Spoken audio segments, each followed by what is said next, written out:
I was born and raised in New York, and for me this is the greatest city in the world. It's filled with the most interesting people, the most interesting art, culture.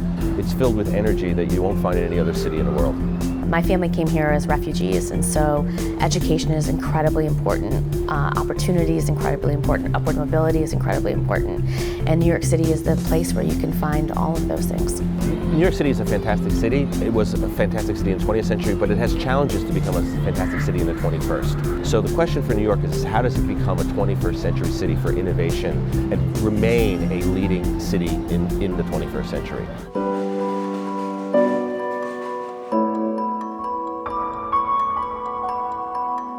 I think every borough has its own flavor, which is very interesting. So the Bronx feels different. The Bronx is different because I think the ethnic makeup, but it's also one of the poorest neighborhoods, so that's the other thing. In some of the areas, they're two-fare zoned. So you'll have the trains, but you have to take a train and a bus to get to Manhattan, or maybe a train and a bus to get anywhere. So in Manhattan, you are more apt to stand in a corner and get a cab. It's real easy. In some neighborhoods, the cabs won't even go. So we don't have the luxury of flagging a black car or a cab on the corner in the Bronx.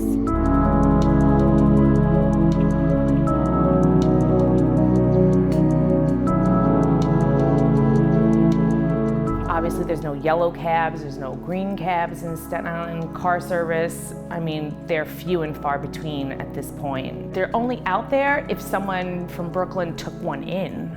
So if you have an option like Lyft, it's great. We'll call Lyft, drive us into the city, and we can hop back in a car on the way home later.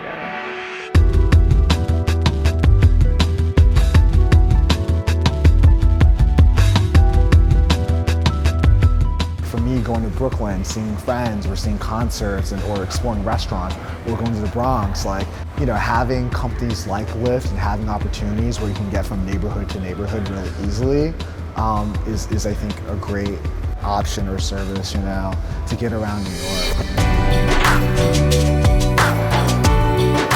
So I serve a lot of underserved girls who come from communities that don't have access to transportation. So I think ride sharing is so critical for them, if it's even simply to get from the subway to our programs. Safety is so important to me, and it's important for women to be able to feel like they can travel safely. And I think ride sharing really solves that problem. New York City is a city that is ripe for sharing. There's 8.5 million people all sort of crammed into this little space, and it really makes sense to share things. So New Yorkers are known to be really tough, but whenever there's any kind of emergency, whether it's Hurricane Sandy or a blackout, New Yorkers come together and help each other out. They pick each other up with their cars, they give each other directions, they share their apartments, they share food.